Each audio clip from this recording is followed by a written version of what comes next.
Welcome to Life Her Podcast, the podcast that guides you from the 9-to-5 grind to the freedom of your own path.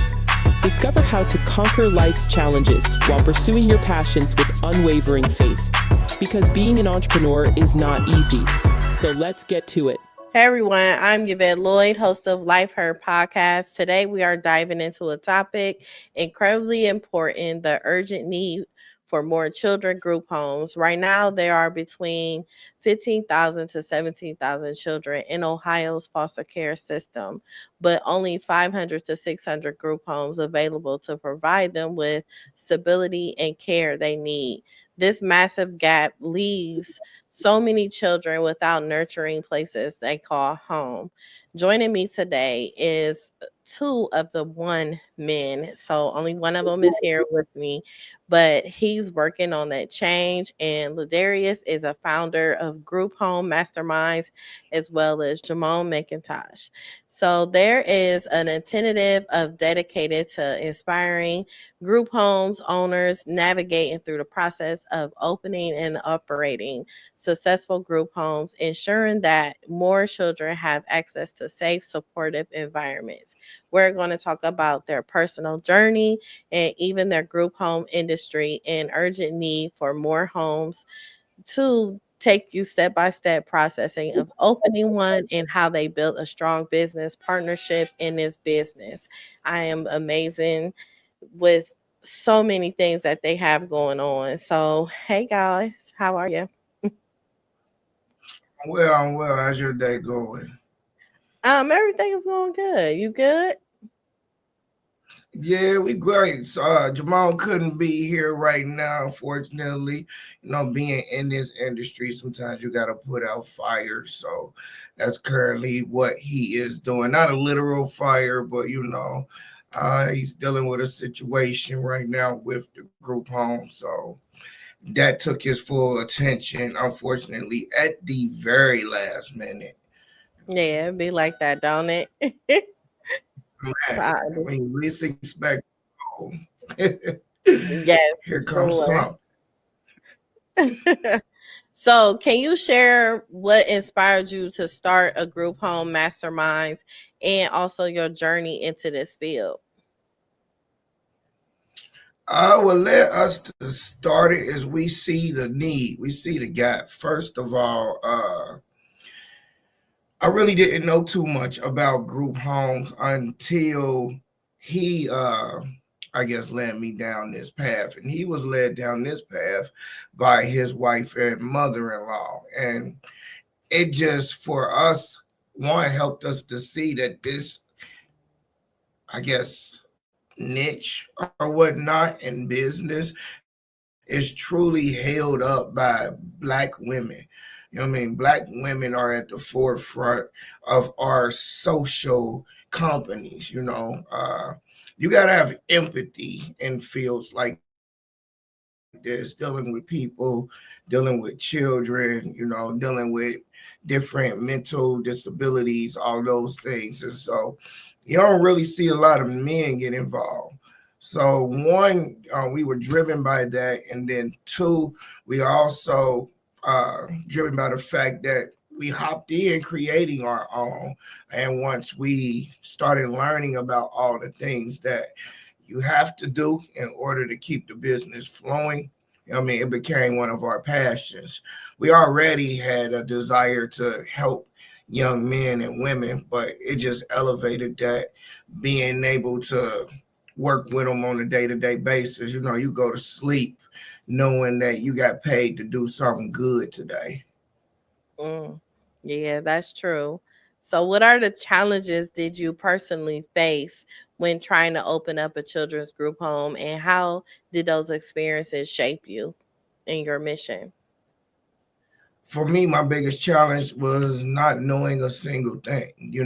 This is nothing that they teach you in high school. They don't teach you in college, unless you're in it, boots on the ground. You really wouldn't know how to start one, how to run one.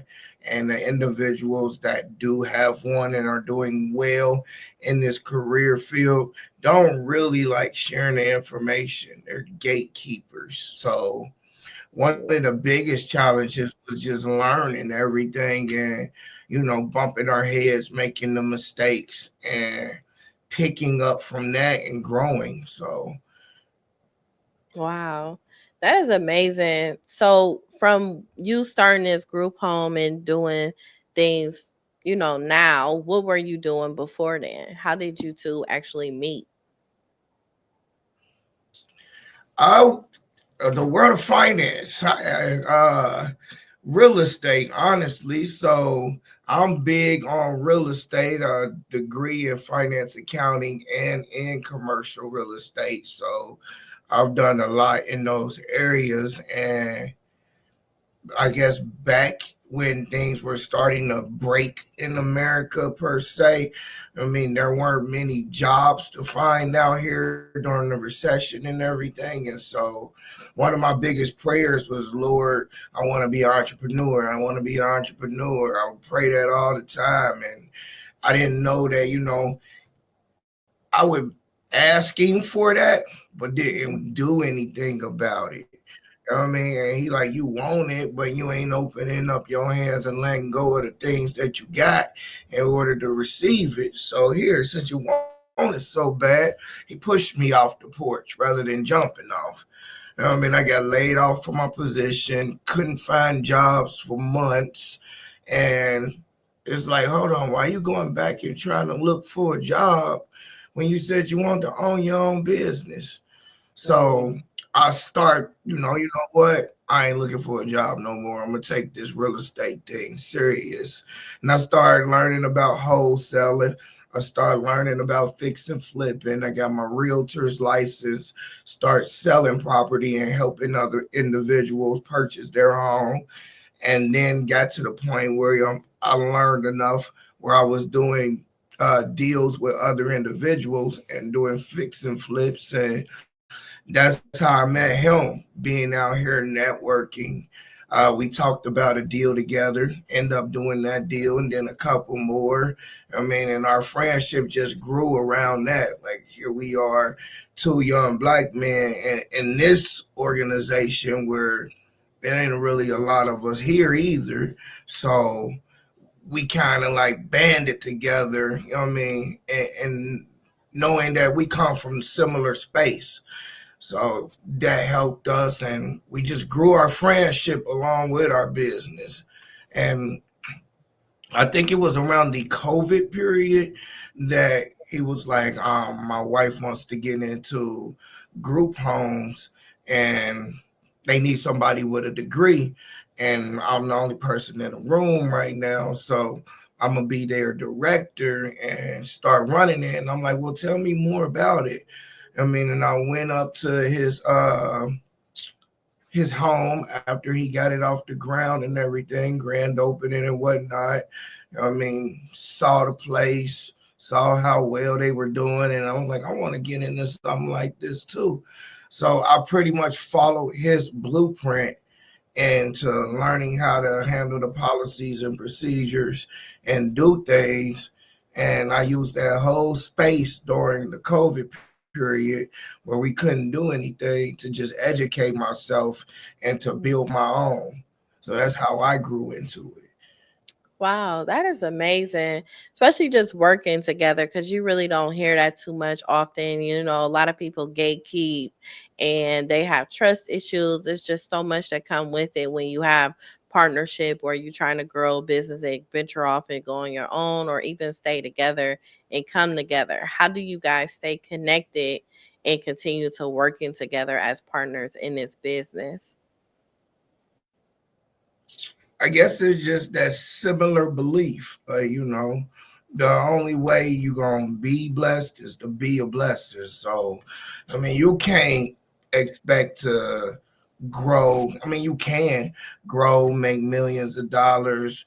You know what I mean? Become this high in a level of your life by being selfish. There's plenty of people that show us examples of how you can do that and still build wealth. But is it true wealth? Are they truly happy? You know what I mean? There are a bunch of questions you could probably ask to that. But for us, it's just knowing that, when you help others, when you give, when you're being a blessing, that's when you receive a whole lot more. So there's no gatekeeping for us. We literally is like he was an open book. And a lot of the mentors that I had outside of him, they've been open books. So it's like if they are willing to share their wealth of knowledge with me, why wouldn't I be willing to share it with others as well and continue to do so? So That's a blessing. That's a true blessing. What are some of the misconceptions people have about group homes and foster care system? I just think they don't know. I mean, I didn't know. I mean, other than you saying the word group home, or that's a bunch of adults living together, quote unquote, or a bunch of kids, or a mother, single mother with children, you really don't know what a group home is, what it consists of. You don't know how people running them gets paid, things of that nature. You just have no idea about the social system, the Medicaid system, government resources. So a lot of people just assume because they don't know. And then they also hear about some of the negative things that you may have to deal with in running a group home. So they hear a lot about the conflict and the putting out fires, but little to nothing about the reward. So I mean, it comes with both sides, and I just think it's just ignorance for people. They just don't know. Yeah, that's true. So, how does group home masterminds help aspiring group home owners to get started? We literally take them on a step by step journey. So they come into our training, they literally come down and become a family member pretty much, because we try not to make it large classes, but rather, somewhat small, so that they feel like they got that personal interaction, because that's just who we are. Then being in an environment like that, you can feed off your neighbor as well, because everybody in this room is here for the same reason, and they may have as many resources as you, or they may have as little as you, but the point is we are all here together, we're growing together, and while we're here, let's share. I mean, so we bounce ideas off of one another. We ask as many questions as we can. We don't knock down questions like, oh, that's just stupid, because no, there, you really just don't know, and you gotta get things handled. And we just come together and we keep everything open, honest, transparent. And we've been using the word gatekeeper, like we literally do not gatekeep. We reveal it all. Like, no, you need to do this next. Oh, you missed that. Oh, and by the way, did you hear about the money or the grants or the funds for this? Those are things some organizations keep to themselves. You know what I mean? The little jewels, but it's the jewels that make you successful. So we throw them out there. Mm. So, what are the biggest barriers that stop people from opening up a group home, and how do you help them overcome those obstacles? I think there are two barriers that we've seen, and it's one, you must have within your either board of directors or board of your members, you must have an individual with a bachelor's degree. Does not matter what field that is in, but somebody must have that degree. So that's a barrier from some people. And then you must too have a home. So you do not have to own this home. You can lease it. I mean, you can be in a creative financing situation with it, but you must have a property. So I think those are the two biggest barriers we see. And usually individuals end up being like, oh yeah, I forgot I got a cousin with a degree. And then they get their relationship back going, and or yeah, the house is the biggest issue. I don't know what I'm gonna do. And then you in our world. I mean, we get to talking about creative financing, wholesaling, how we found a house down the street using a yellow ladder, and we sent the entire neighborhood letters saying we want to buy your home, and this person responded, and then the juices get to flowing on why not get into a lease option. Hey, you're working with individuals who know how to talk like that as well, so we won't let that be an excuse for us either. We can play Monopoly and go find a house. Houses are everywhere. That shouldn't be your biggest burden. Mm, that is true, especially now with the economy is just, different and all. So it's true. However, if they're leasing or renting a home, how do they speak with the landlord in terms of them knowing exactly what they're going to be doing with the home? And also, how can you avoid that rent rising up during those times of you being in business as well?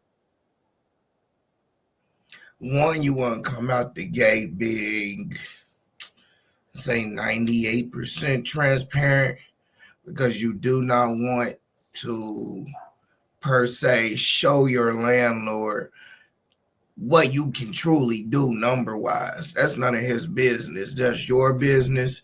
So by doing that, you allow greed to stir up. So we're Yeah. gonna try to stay away from that and avoid that portion. But you can come to them and ask things in all fairness. Hey, I'm thinking about starting a group home here. I'd like to be put on a long-term lease with you. I'm thinking maybe 3 to 5 years for our contract, and you lock in your rent amount right then and there. I mean, so for the next 5 years there are no spikes, or if there are going to be increases, you know what's coming because it's written into your contract. Or you might even say to that landlord, put me in a lease option. So I'll give you this much down. And then I'll pay you monthly this amount. And in 5 years, when my business is well and my credit is better, I'll buy this house from you. I mean, Mm, so typically when you come at an individual directly and you have a game plan and they know what to expect, then signing that contract with you is not difficult. mm. So, what are some of the most important legal and financial considerations when opening up the group home? Well, I'm not gonna get into legal. I'm not a lawyer, but I think when I guess I feel like you're asking me, like, what are some of the setbacks you're saying financially that I could come up against? Is Yes. that what you're asking? Yes. Uh, just not having all the funds, probably, but starting off, you're a nonprofit organization. That's one. So, as such, utilize that and ask your neighbor. So with being a nonprofit organization, you can utilize that tax exemption. So you're going in and purchasing things, and you're not paying the taxes on it in the store. And then things are being gifted to you like any other nonprofit because people can write it off. So, for example, we both had like whole bedroom sets gifted to our group homes when we first opened, or paintings and portraits and things like that gifted to us. Food, pantries everywhere for nonprofits, so that's gifted to you. Clothing and shoes.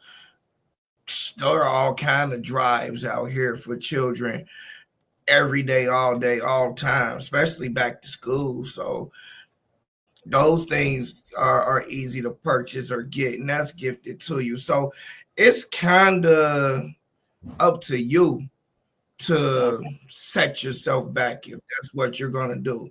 Because, like, once again, you can be creative and figure out a way to get these things to build what you need. You don't have to have $1 million luxurious, well manicured home, you know what I mean, Right. for people to live in starting off. That could be your preference, but literally a person that was on the streets or a child without does not care about that. They just happy Mm. they got a roof over their head and food on their table.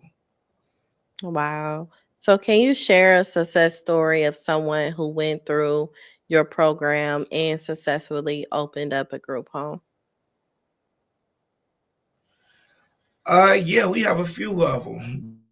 We have ton of success stories on our website, grouphomemasterminds.com. If you go on there, you can see reels that we show, videos of individuals just giving us a shout out and saying thank you for helping me get started. The last individual that we helped get started was a young lady, and I believe from the Dayton area, and she literally moved out of her home. It was her home. So she, you know, this is her vision, her dream. She went forward by saying, I'm so determined in doing this that I'm going to go get an apartment and I'm going to turn my home into a group home. And so that's what she did. And that's her success story. She took the home she was in and she opened it up as a group home. Now she's making more than enough to go buy another. And the apartment she was living in, not too big of a setback for her. I mean, so it's a dream come true, and all she had to do was give up this one thing, you know. Wow. So, what steps do you believe need to be taken to increase the number of quality group homes in Ohio and across the US? We need more trauma informed providers. So Mm. group homes are not like daycares. Like, I know you have daycares, and you dealing with a whole different set of children. Yeah. Yours come in cute and they mannered, or you can tell they mama or get they daddy on them. That phone call gonna put fear in them. And they, please don't call my mama. Please don't call my dad. You know what I mean? You could deter things from that point of view because they have somewhat more of a structure. With us, these children are coming in from a place of lack, a place of defeat, place of loss. I mean, so you can't really use those tactics on them. They're already Right. broken. They don't have that individual to call on. So all you're doing by doing something like that is compounding trauma. I mean, so now they're ready to be combative with you. I mean, you just stirred up something. You didn't realize their mom or dad was dead or in jail. I mean, and you brought some emotional pains up. So things Yeah. that we have to do differently, or learn how to deflect, or learn how to bring the traumas down, learn how to put the fire out before the flames become too big. And so that's why I say we need to be more of a trauma informed community. Yeah. Yeah, because I know even now from when I used to do my youth program, I had all inner city youth. A lot of them never even been outside of the side of their town, let alone going to another one. Or I used to take them to Cavs games and stuff like that. But they their mindset is different. They on survival mode all the time. They are skeptical of many things, and not only that, they don't have certain things that other kids have. So I know exactly what you mean as far as that. You have to be a special gifted individual to even work with children that has been brought up that way and actually have the love and passion for it. Do you find it difficult sometimes to even find workers to work for you like that?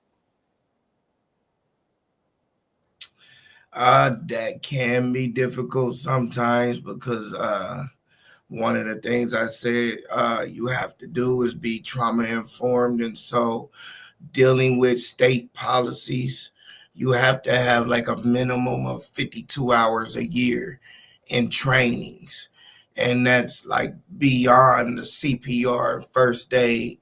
Now you're getting into being quality certified, dealing with social workers and nurses who must be on your staff. You know, that's a different quality education some people might not have. Or they don't have to be full time, but they're required to be members of your staff.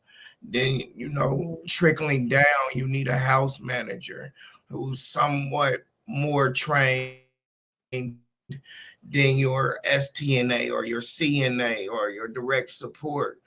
But these individuals, you have to make sure when they come into your organization, want to learn, want to grow.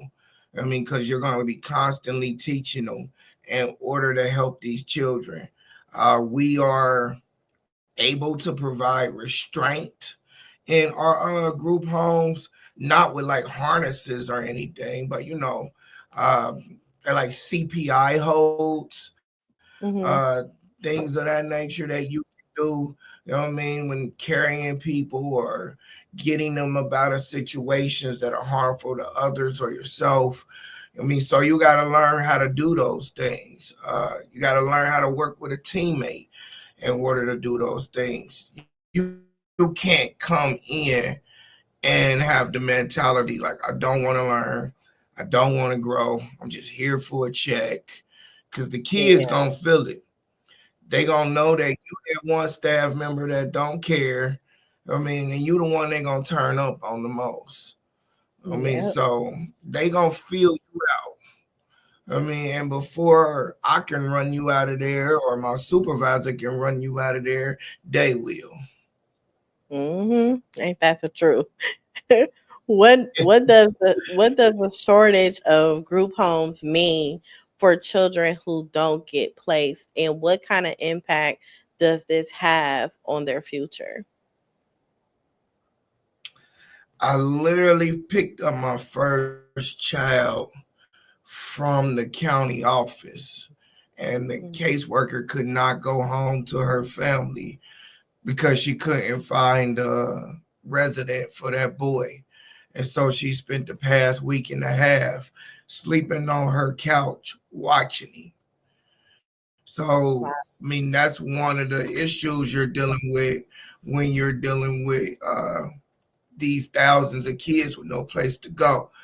What you're not realizing is that there's a caseworker or a social worker somewhere that isn't able to go home to their family tonight. I mean, Mm. so they're going to sleep on that couch in that office and they're going to send out emails and phone calls day and night all over the country till they track down housing. And I Mm. mean, that's their job. So, I mean, that trickle down effect is huge. No, it affects those workers, then those workers get into a place of, I don't think I like this job. You know what I mean? And then they don't want to do that, or those career options people stop looking at, and you know all of these negative things begin to grow out of that. So Yeah. So, are there like any policy changes or legislative efforts to happen to be addressed in, like, as far as this crisis? they really aren't, honestly. Wow. The system is the system in America is the system in America. So I say that by saying, with our current uh, cabinet, whatever. You have individuals being driven out of the country, and a lot of those resources for a period of time were given to them. They were able Mm, to utilize. When you drive a Dominican boy, his family up out of the country, and the father had to go, the mother had to go, the auntie had to go, but you let him stay. What you don't realize is that you just created a system problem, because who he's right, supposed to stay with? So now here is a case of homelessness and displacement that we created. I mean, on top of all of our other issues, they're in here for their parents were addicts, uh, suicidal. They had their own mental health issues, their own developmental issues, domestic violence issues. Daddy killed mom, or mom killed dad, or this kid was born in an autism spectrum and just too much to handle for a single parent on their own. So they take them somewhere and throw them away. I mean, all of these days, pill addictions. I mean, just all of it trickles down to the child, where right. the parents disappear, the child is left to defend for themselves. And then they're put into this system, and it's our job, the cute young ones per se, get the first choice of adoption and foster. Wow. Because like the new car smell. Everybody wants a cute puppy. I mean, give me the infant. I mean, give me the toddler. So what we see is children up under the age of 6, they get placed very well. I mean, they find foster, they find adoption, or they may even find family. I mean, and you really don't have a huge disparity issue for that age group. But Mm, those individuals 7 and up, they are the ones left behind. I mean, wow. so they don't have a home and any of that. So they're left to fend for themselves. So, what ages do you have? We deal with 7 to 21 and independent living as well. Okay. So, how do group homes compare to foster families in terms of meeting children's needs?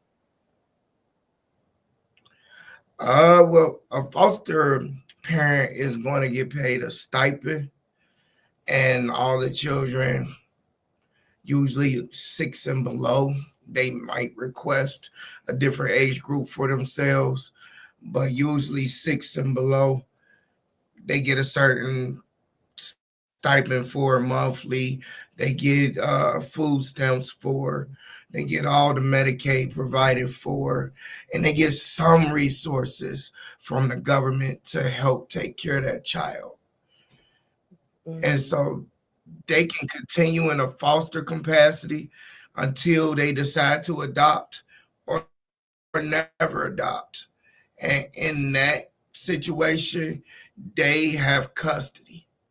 In a group home situation, we are not custodial agents. We are Okay. only providers. Okay. Got you. So what advice do you have for someone who wants to make a difference but isn't sure where to start?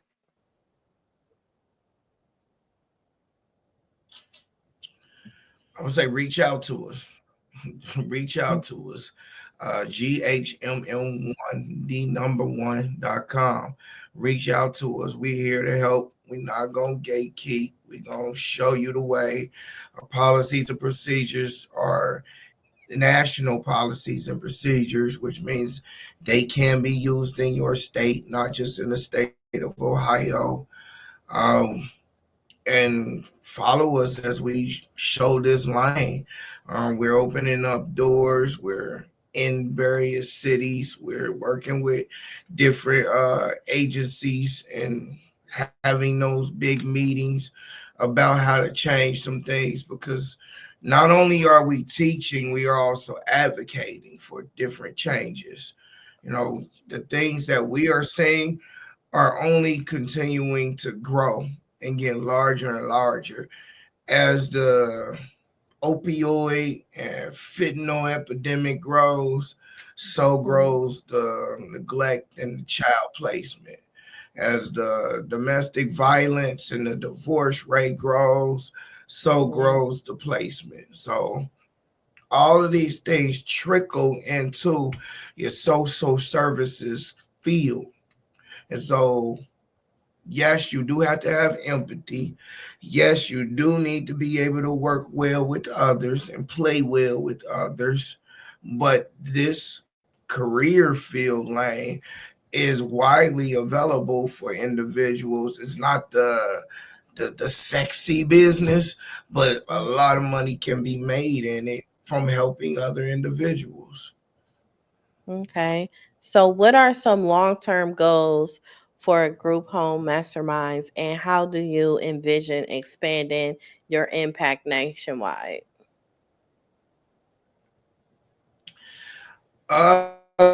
Some of our long-term goals are just seeing ourselves on a national scale.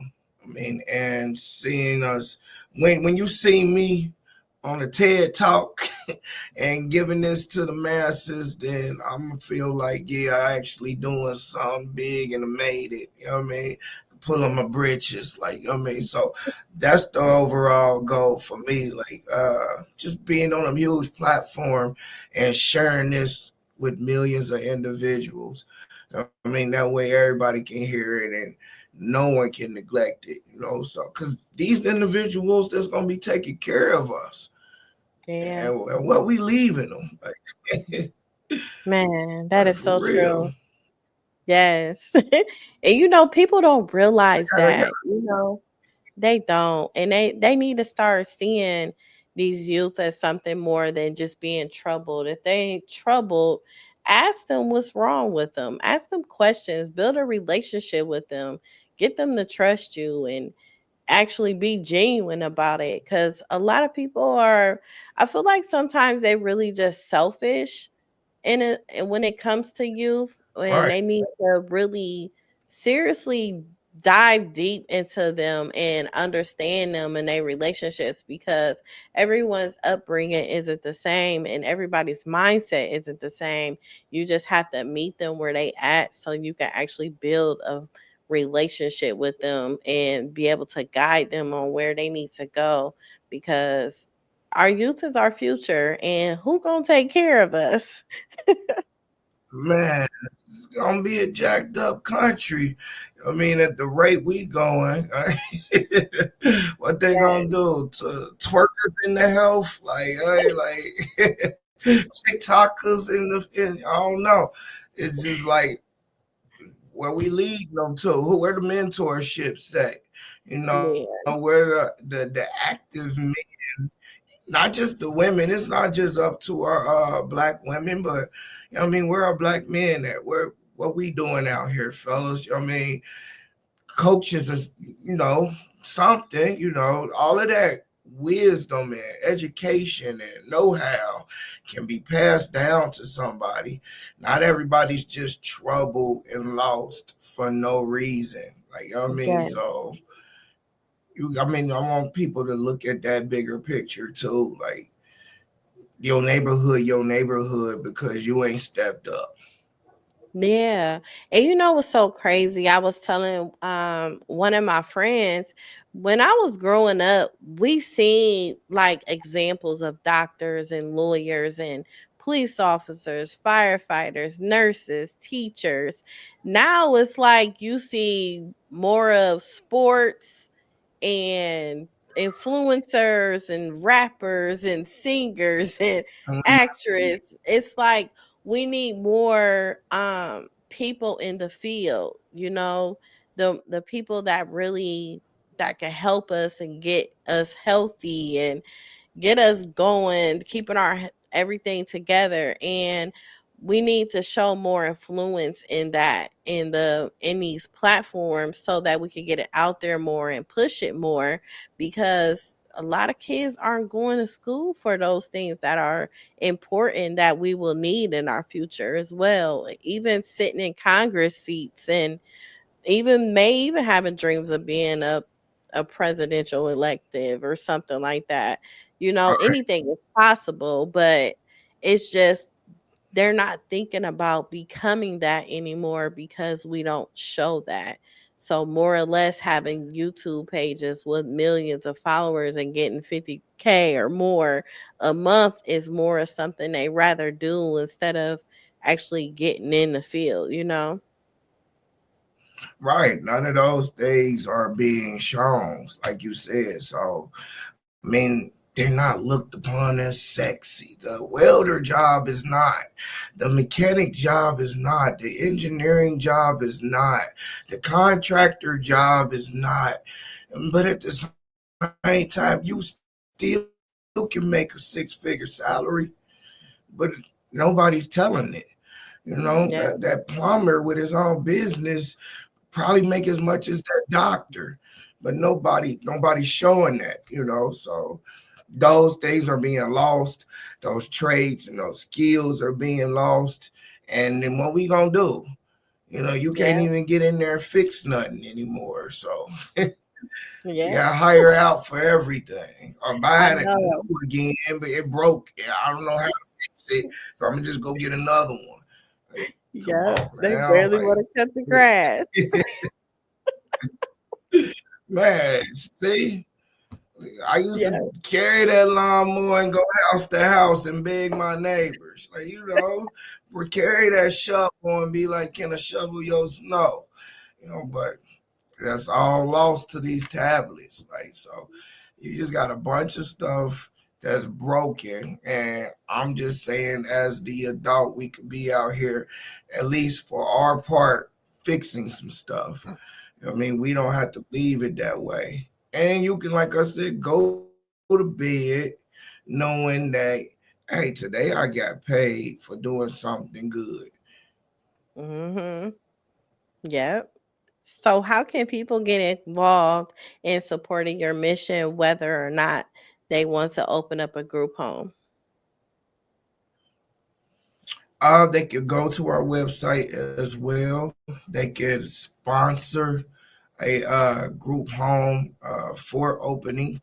They can someone of their choice or just a random individual on the list. They can donate to the cause. They can donate to any of the organizations that we have stated on our website and help them out that way. Become a mentor. And give a couple of hours out of their life towards a child, or they can join up ghmm1.com and become a group home owner and actually be out here boots on the ground doing it as well. Okay. So where can listeners learn more about Group Home Minds and connect with you? Don't you guys have a Definitely podcast? join our Yes, so definitely join our page, pound GH Masterminds. That's on both Facebook, uh, Instagram, and TikTok. Pound GH Masterminds with the S. And get on our page, join. We have free podcasts going on every Wednesday night, 6 to 7 p.m. We teach as much of the game as we possibly can for free during those, and we broadcast it live right off of our page. So if you just want a little bit more information or you want to hear about what's going on, you can link up with us, any of those social media pages, and listen to our free webinars. Just follow along. If you want more information as far as growing a business and learning step by step how to do this, then we have those classes that are available to you on our website. That is GHMM1.com. 1.com. That stands for Group Home Masterminds. So GHMM, the number 1.com. And you can sign up that way as well. Okay. Well, thank you so much, Lidairious. This was like very informative. I learned a lot myself, so I really appreciate you. Thank you. Thank you for having us. And once again, I apologize for Jamone's absence. Like I said, sometimes fires pop up. It's cool. It's cool. Well, thank you, y'all, for tuning in to Life Hack Podcast. Make sure you go onto our YouTube page and subscribe, and also subscribe on all major platforms audio. Welcome to Life Her Podcast, the podcast that guides you from the 9-to-5 grind to the freedom of your own path. Discover how to conquer life's challenges while pursuing your passions with unwavering faith. Because being an entrepreneur is not easy. So let's get to it.